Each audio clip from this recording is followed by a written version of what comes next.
ImVmad. Alright, so let's get started. First thing I needed to figure out was how I was going to do the eyes. So I decided on two solid circles. Starting with the black circle. Take note of the top right. You'll see that there's X and Y. That'll help you keep the sizing the same for each shape that you make. Am I turning you on? Just figuring out where we're going to center it. The other thing is on the bottom left, you'll see the plus, and they're basically all the different layers. So we need to make sure that the eye on the left is in front of the eye on the right. So if we do that, we change where the layer sits. So anything that is above the layer before it will be overlapping it. All right. So now I just grab a white circle. You can actually do a shortcut with Q in the Armored Core editor, which will copy a layer. Makes it much easier. It'll have like the preset settings of the eye size, and then you can just shrink it down to what you need it to be. And now you'll see that this particular layer is behind the one on the blah right. blah blah So blah we need blah to blah make it in front. So all we do is we move the layer up. So you can press F on the layer and then click layer up, and we can move it up. Now you can see that it sits over it. Just trying to space out where the eye's going to sit for this one. Then we've got the second eye coming in, and they're now overlapping. Looks pretty good. Just because I don't care doesn't mean I don't understand. Shut up, Homer. I'm sorry it happened, and I just hope you didn't lose a lot of respect for me. You can see that right now it's an off yellow. I fix that up later, but we just shrink it down to size, and yeah, I just figured that'd make a nice nose. The old Homer Simpson. Putting it in place now. A little bit of overlap as well. You can see that the layer is above the rest, so it's going to overlap. One thing I wasn't sure how I was going to do, but we figure out is the shape for the lines around the nose. So in the Armored Core editor, you can't actually draw, so you got to use shapes and be creative with your images. And so here I'm using the letter I, and I'm going to use this for the bridge of the nose, make a nice straight line. This is the best shape by far if you want to do straight lines and edges in the Armored Core editor. Previously I was using the Roman pillar, but I didn't even know about the alphabet section of the assets that were in there, so now that we do, we're using the letter I, which is what I'll use for most of the drawing actually. So we add that in, and then I found this nice nifty, it's like a U shape or a C shape. We're going much too far along, still searching for the the actual asset that I want. And that's what this is all about really, it's just like experimentation. That's the fun of it, I think. Well, it's the fun I enjoy, is finding the shape for the job and just seeing what's available. I was kind of thinking I could use a letter C here, that's why I went so far along. But when we come back, you'll see, I think it's on preset 1. Yeah, down the bottom you see this nice C shape. So I just size that up and put it on the tip of the nose.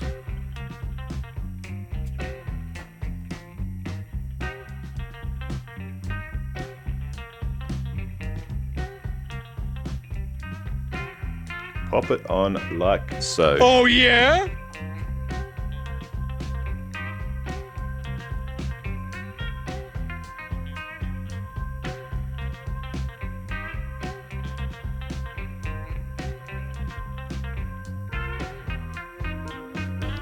So you'll notice that in the editor, the lines don't really match up quite perfectly, which makes it a bit tricky to get some line work in actually. I found that challenging in itself, and in the end I ended up with kind of like a, I wouldn't go as far as saying pixelated look, but it was a little janky, a little sketchy. But if you've seen any of my other artwork, like my intro for example, I like that art style. I don't know, I'm a fan of like the GIMP art style where it's a little pixely, a little sketchy. I don't know. It's appealing to me. Maybe it's because I'm a '90s gamer, and I grew up with like, the NES and Super Nintendo and stuff like that. So, pixels, man, pixels are awesome.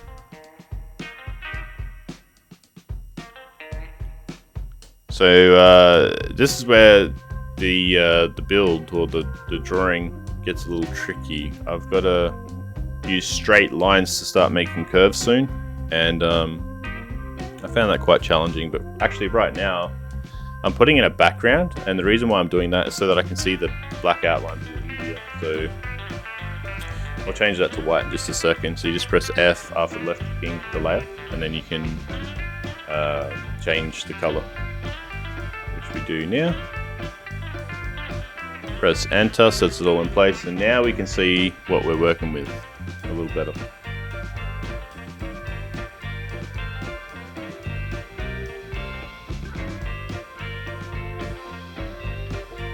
Now we're actually trying to find the most accurate color to represent his face. I think we land on a pretty clean yellow for this.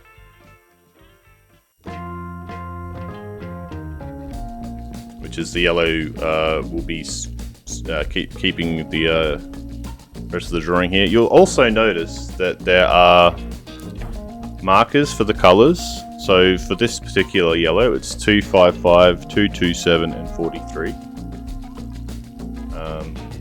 So that's a nice way to reference any color that you might have forgotten. You can just click back on the layer and check. So now I start putting in the curves, right? So I'm just using the letter I again and starting to make some shapes. So this is actually the most lengthy process of the whole drawing. So I think for this particular part, I'm going to speed it up, and you can just see this unfold now as a bit of a time lapse. This part's kind of straightforward, so yeah, I'll see you in a bit.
Alright, so we've got the outline work done. We're going to fill in the color now.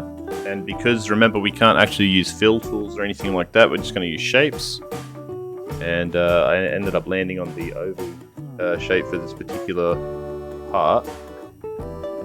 And I also have a couple other shapes I use later, but mostly just looking for solid shapes here, and we're going to color in his head here.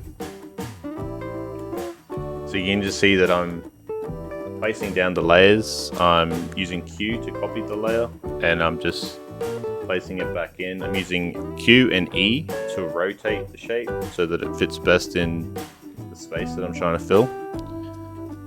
And I'm just going to leave you with this one. Go into another time lapse. Can you repeat the part of the stuff where you said all about things? If you're gonna get mad at me every time I do something stupid, then I guess I'll just have to stop doing stupid things. My God, you're greasy.